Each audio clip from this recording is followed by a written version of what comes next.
Osaka Castle 1598, the annual tournament before the emperor. Ryota, age 22, the pride of his dojo, undefeated in 17 consecutive duels, stepped into the arena before 3,000 spectators. His opponent, a nobody, a ronin from the mountains with no formal training, no reputation, no credentials. The duel lasted 8 seconds.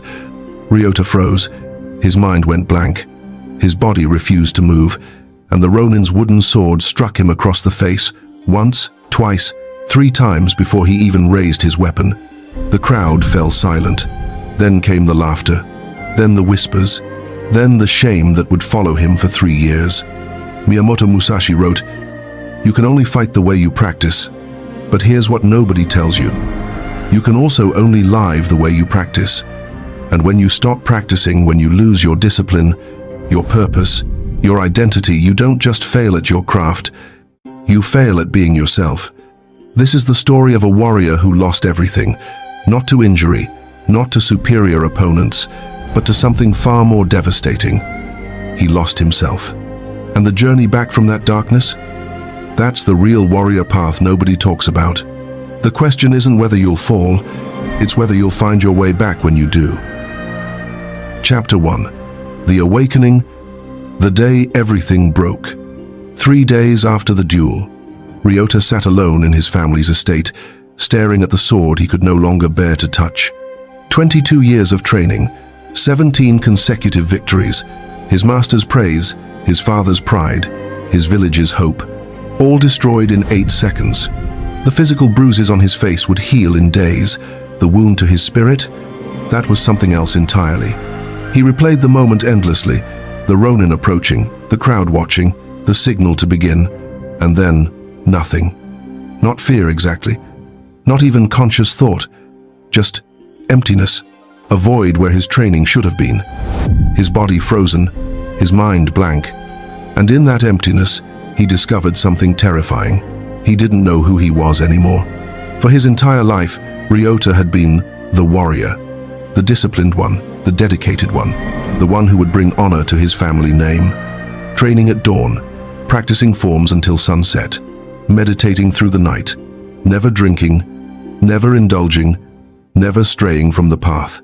His identity was his discipline, his purpose was his practice, his self-worth was his skill. And in 8 seconds, all of it revealed itself as a lie, or worse, as something so fragile that one moment of pressure could shatter it completely. Week 1. The unraveling. He tried to return to training. His hands shook, holding the sword. His master, Takeda-sensei, watched with concern. "Ryota, you're gripping too tightly." "I know," but he couldn't stop. Every movement felt wrong, mechanical, dead. "Perhaps you need rest." "I don't need rest. I need..." But he didn't know what he needed. How do you fix something when you don't know what's broken? His fellow students trained around him. Some showed pity, others whispered. The youngest students, the ones who had looked up to him just weeks ago, now avoided eye contact. After an hour, Takeda approached. "Go home, Ryota. Come back when you're ready." "I'm ready." "No, you're here, but you're not present." The words hit harder than any sword strike. That night, he didn't meditate. For the first time in 8 years, he skipped his evening practice. It felt like relief, like removing armor he'd been wearing too long. Month 2. The descent. He stopped going to the dojo entirely. At first, he told himself it was temporary. Just a few days to clear his mind. But days became weeks. He began drinking. Not heavily at first, just enough to quiet the voice in his head that screamed failure, coward, fraud. His father confronted him. "You shame our family." "I already did that. What's a little more?" "You dishonor your training." "My training betrayed me." The words erupted before Ryota could stop them. "I trained my entire life, and when it mattered, I froze. My discipline meant nothing. My practice was worthless. I was living a lie." His father slapped him. "Then rebuild." "I can't." "You mean you won't?" "I mean I don't know who I am anymore. The warrior I thought I was, he never existed. So who am I supposed to rebuild?" His father left without answering. Because he didn't have an answer. Month 4. The darkness. Ryota descended fully. He spent his days sleeping, his nights drinking, his family's money earned through generations of honorable service wasted on sake and gambling. The disciplined warrior who once woke before dawn now couldn't rise before noon. The one who ate simple meals now gorged on excess. The one who lived by Bushido now spat on every principle he'd once held sacred. And the worst part? He felt nothing. No guilt, no shame, just emptiness. One night, drunk and stumbling through Osaka's streets, he encountered a group of samurai from his old dojo, Ryota. One of them, Kenji, a former training partner, looked shocked. "Is that you?" Ryota was unshaven, unwashed, unrecognizable. "What happened to you?" "I found out who I really am," his words slurred. Not the warrior everyone thought, just nothing. Kenji's expression shifted from shock to pity. That pity hurt worse than any insult could have. "Come back to the dojo, Master Takeda." "Can't fix me." "Nobody can, because there's nothing left to fix." He stumbled away into the darkness, leaving Kenji watching in silence. Month 6, rock bottom. A monk found him collapsed in an alley, barely conscious, having not eaten in 3 days. The monk, old, eyes sharp despite his age, looked down at Ryota without judgment. "You're dying. Good. Not of hunger, of absence. You've removed yourself from existence while still breathing. You don't understand." "I understand perfectly. You lost a duel, and because you couldn't face that loss, you decided to lose everything else as well." The words should have angered Ryota. Instead, they pierced through his numbness like a blade through silk. "Who are you?" "Someone who walked the same path you're walking. Except I reached the end." "And what's at the end?" "Death or rebirth. Your choice. But you must choose soon. The path you're on only goes one direction." The monk stood. "If you want to find the other path, the one that leads back, come to Koyasan Temple, 3rd bell after dawn." "Why would I come?" "Because despite everything, some part of you still wants to live. Not just breathe, live. That part will bring you." The monk left. Ryota lay in the alley 3 more hours, staring at the sky, feeling nothing. Then slowly something stirred. Not hope, not determination, just curiosity. What if there is a way back? Chapter 2. The Principle. Seisei Rebirth Through Death. Koyasan Temple. 3 days later. Ryota arrived unwashed, hungover, half convinced this was pointless. The monk who introduced himself simply as Bodhidharma gestured to a mat. "Sit." For an hour, they sat in silence. Ryota's mind screamed. His body itched. Every moment felt unbearable. Finally, "Why am I here?" "Because you've lost yourself. And you think that's the problem." "It is the problem." "No." Bodhidharma's voice was firm. "The problem is you think there was ever a self to lose." Ryota didn't understand. "Tell me, who were you before the duel?" "A warrior. Disciplined. Skilled. Honorable." "And those things, were they you? Or were they what you did?" "What's the difference?" "Everything." Bodhidharma stood, walked to a small altar. "This is the principle of Seisei, Zaisei, rebirth. But to be reborn, you must first truly die." "I've been dying for 6 months." "No. You've been clinging to the corpse of who you used to be. That's not death. That's refusal to accept death." He lit incense. The smoke curled upward, shapeless, free. "The warrior you thought you were, the one built on 17 victories, on your family's expectations, on others' respect, that warrior never really existed. He was a construct, an identity built on external things. Then what am I supposed to be?" "Nothing. Everything. You don't need to be anything. You need to do." "I don't understand." "You can only fight the way you practice," Musashi said this. "But do you know what it really means?" Ryota shook his head. "It means identity doesn't exist in some fixed state. It exists in action. You are not a warrior who sometimes trains. You are your training. You are your practice. Every moment. Every choice." "But I already tried that, and it failed." "No. You built an identity on outcomes, on winning, on others' opinions, on maintaining an image. That's not practice, that's performance. And performance crumbles under pressure. Bodhidharma's voice took on a quality that made Ryota feel he was speaking beyond just this moment. Throughout history, warriors have faced this truth, that the self you think you are is illusion, that building identity on external success creates inevitable destruction. And in times you cannot imagine, others will face your same crisis. Young men who built everything on achievement, on others' approval, on maintaining an image, then lost it all in one moment of failure. At Presence and Purpose, we teach this forgotten wisdom, not how to never fail, how to rebuild after failure destroys you. Because the warrior path isn't about never losing yourself, it's about finding the way back when you do. If you recognize yourself here, if you've lost everything and don't know how to return, this teaching awaits. Not motivation to try harder, understanding of why you fell and how to rise differently. Join us on this path, because Ryota's story isn't unique, it's universal, and the way back, though lonely, is walked by all who truly seek mastery. Ryota felt something shift, not understanding yet, but recognition. So, how do I rebuild? You don't rebuild who you were, you build from nothing. True Sensei, complete rebirth. That sounds impossible. Good. Then you're beginning to understand. Tomorrow, we start. Chapter 3. The Test. Starting from 0. Day 1. Today you will practice your first sword form. I've practiced forms 10,000 times. No. Today you practice for the first time. Everything before, forget it. It's dead. You're starting as if you've never held a sword. This felt insulting, degrading, but Ryota had nothing left to lose. Bodhidharma handed him a wooden practice sword.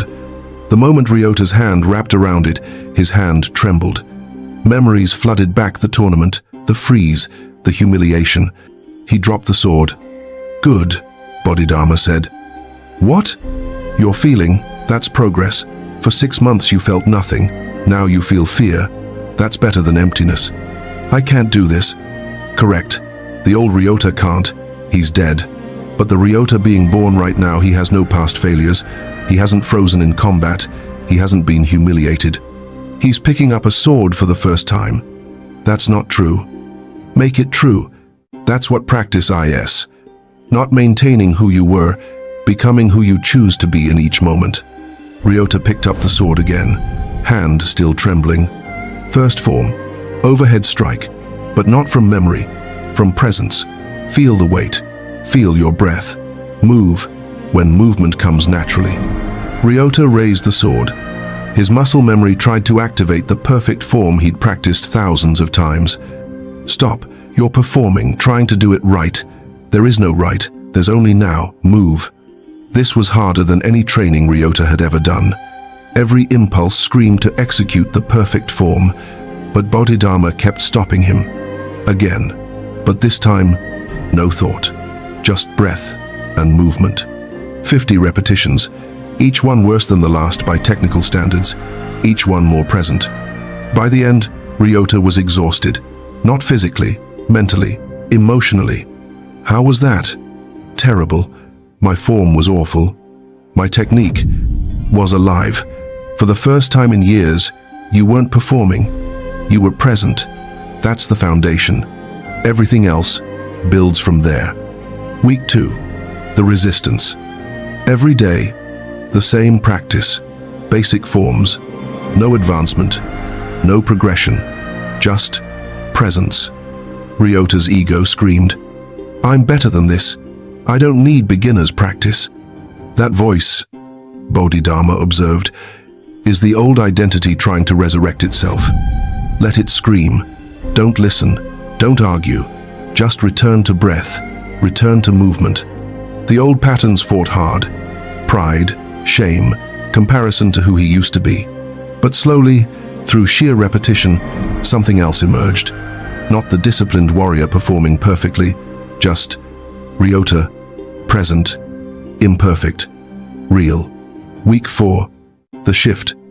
During morning practice, something changed.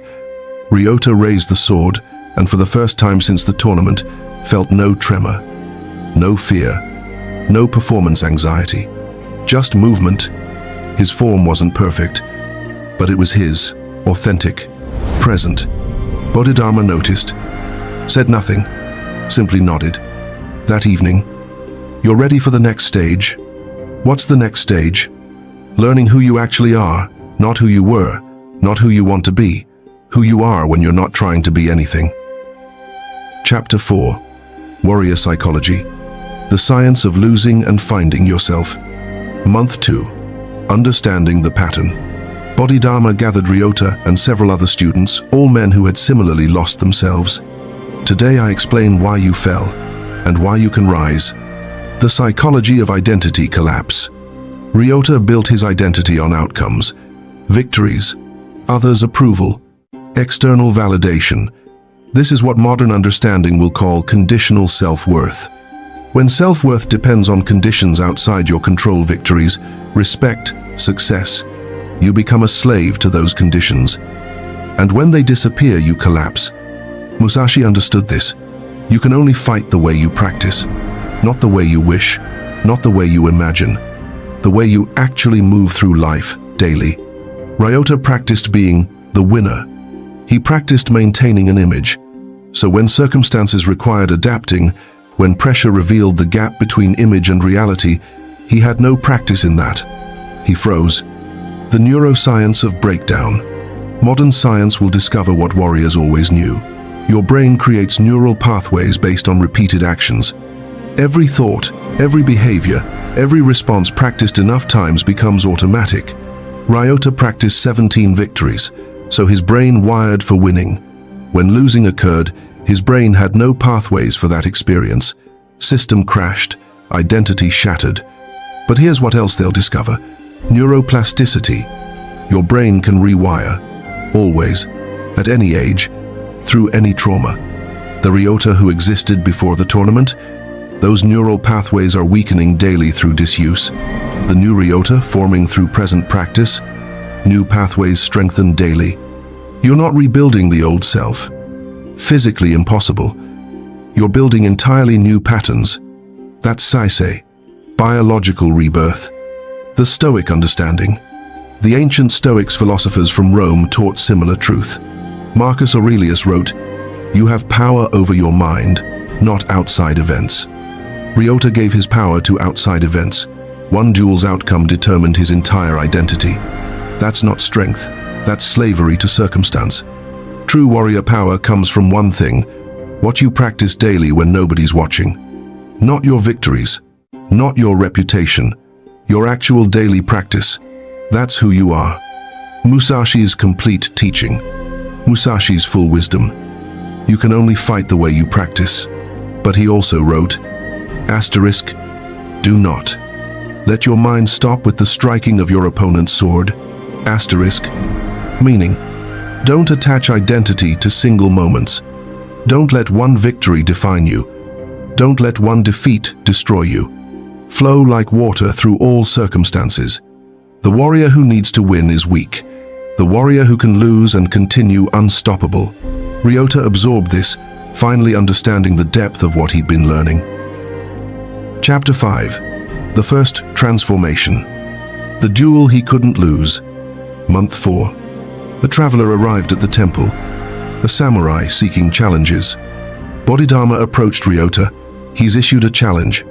I'm offering you the opportunity to accept. Every fiber of Ryota's being screamed no. Memories of the tournament flooded back. I can't. Correct. The old Ryota can't. But the Ryota who has practiced presence for 4 months, what does he choose? I'm not ready. Ready for what? To win? To impress? To prove something? Those are old patterns.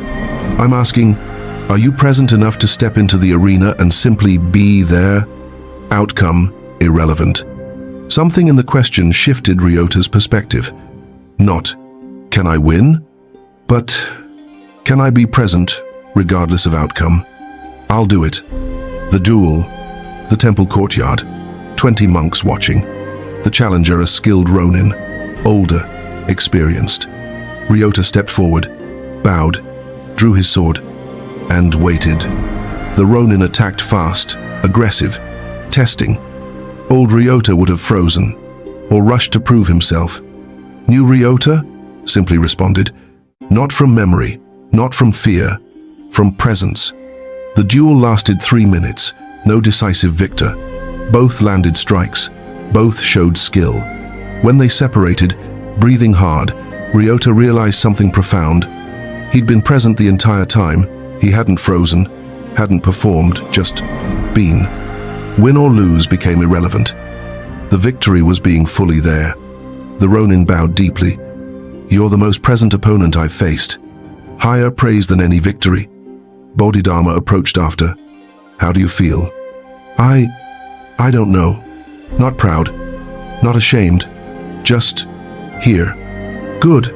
That's mastery. Not achieving something. Being something. Now you're ready for the deeper work. But one moment of presence wasn't mastery.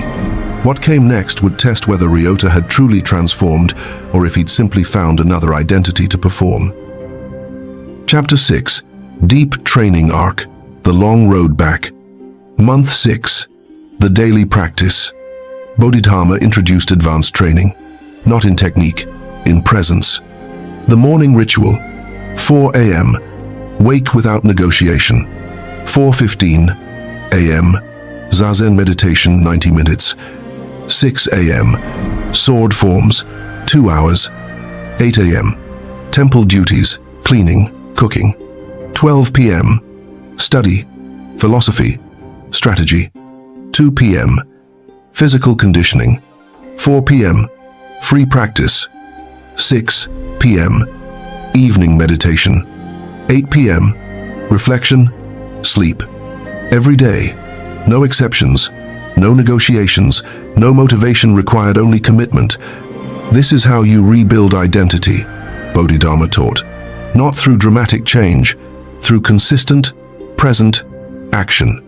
The shadow work. But discipline alone wasn't enough. You must face what you're hiding from, Bodhidharma said during evening teaching. I'm not hiding. You're hiding from shame, from the tournament. You've trained presence, but you haven't faced the wound that caused your collapse. He made Ryota describe the tournament in detail.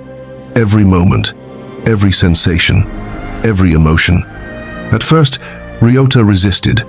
Then the words came, halting, painful, real.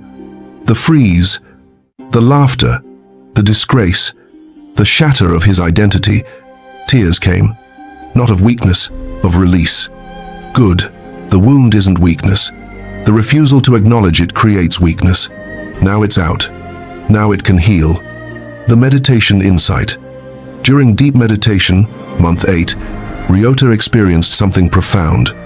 His mind quieted completely. In that silence, awareness arose. This journey, this path from loss to rebuilding, warriors across all time walk this. The descent into darkness, the struggle back to light. The discovery that the self you lost was never real to begin with. At Presence and Purpose, we honor this truth. That losing yourself isn't the end. It's the beginning of finding who you actually are beneath the performance. This teaching continues for those who've fallen, who've failed, who've lost everything and don't know how to rebuild. Not with motivation, with method. Daily practice. Present. Action. If you're in that darkness now, if you've lost yourself and can't find the way back, join us. Every week, the practices that rebuilt Ryota rebuild anyone willing to commit. Because the way back exists, but only for those who stop trying to return to who they were and instead build from presence who they are now. The thought passed, but its truth remained embedded. Year 2, the identity that can't break. By year 2, Ryota's transformation was complete, but different than expected. He wasn't the warrior he was before the tournament. He was more real, less polished, more present, less perfect. His technique improved, but that wasn't the point. His presence deepened. That was everything. Other students watched his practice, no longer impressed by perfection, but by authenticity. How did you do it? One asked. How did you come back? I didn't come back. That person is dead. I built forward. Chapter 7. The Final Confrontation. Facing the Past. Year 3. Return to Osaka. Bodhidharma announced, "You're ready." For what? To face what you fled. The tournament, the arena, the moment that broke you.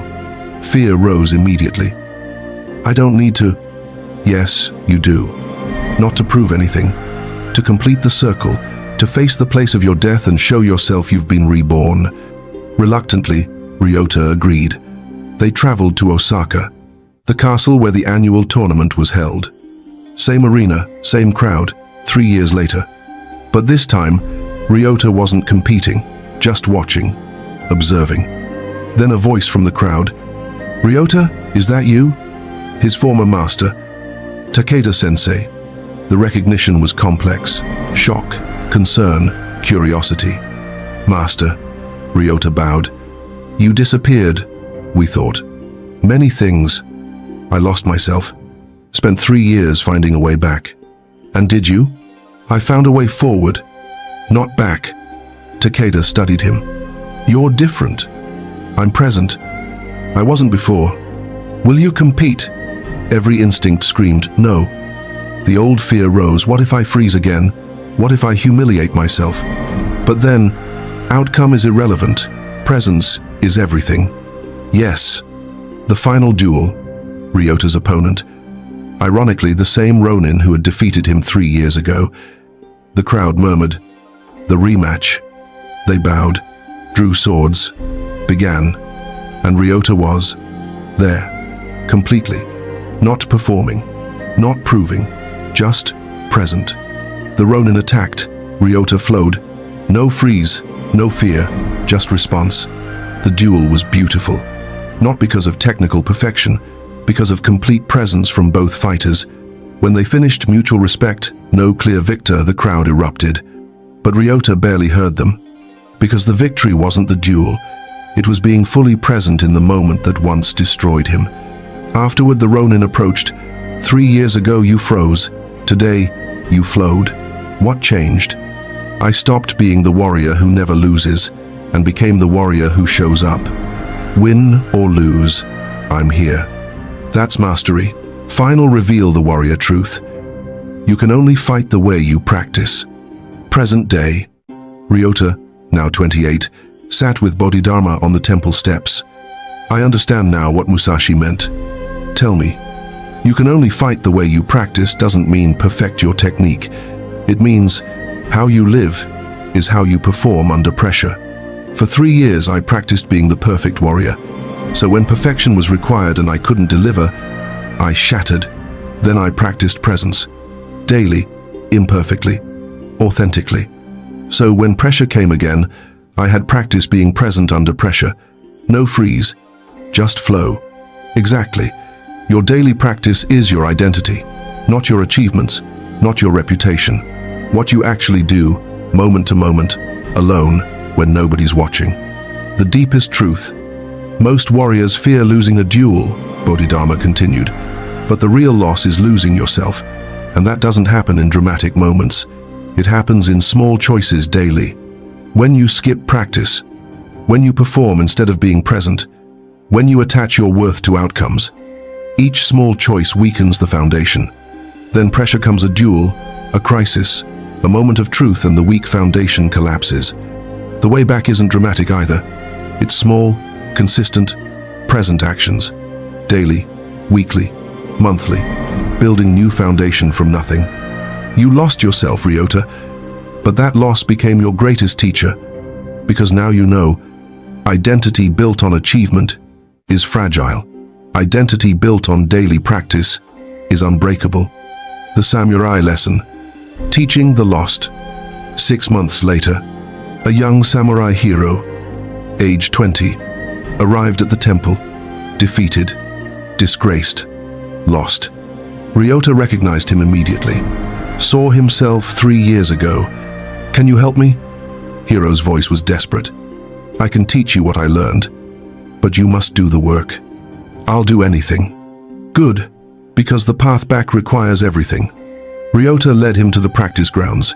Today, your first lesson, you can only fight the way you practice. Musashi said this. Do you understand it? I think so. No, you don't. Not yet. But you will. Because I'll teach you what my teacher taught me. That this wisdom isn't about sword fighting. It's about life itself. Everything you do daily, every choice, every action, every moment, that's your practice. And when pressure comes, you'll respond exactly how you've practiced. So if you practice being present, you'll be present under pressure. If you practice performing, you'll shatter when the performance fails. He handed Hiro a practice sword. This teaching continues here, at presence and purpose, for those who've lost themselves and seek the way back, not to who they were, to who they can become through daily, present practice. Every week, we rebuild, not with motivation, with method, not with perfection, with presence, not trying to impress, just showing up. If you're ready, if you recognize yourself in this story, walk with us. Subscribe to this path, because the journey from lost to found is the warrior path everyone eventually walks. The question isn't if you'll lose yourself, it's whether you'll commit to finding the way back. Hiro bowed deeply. Where do I start? First, sword form, but not from memory, from presence. And we'll practice, every day, until presence becomes who you are, not what you do. He demonstrated. Hiro followed, imperfectly, authentically, present, and the circle continued. Student became teacher, lost became found, death became rebirth. You can only fight the way you practice, so practice being present, practice being real, practice showing up. That's the way back. That's the warrior path.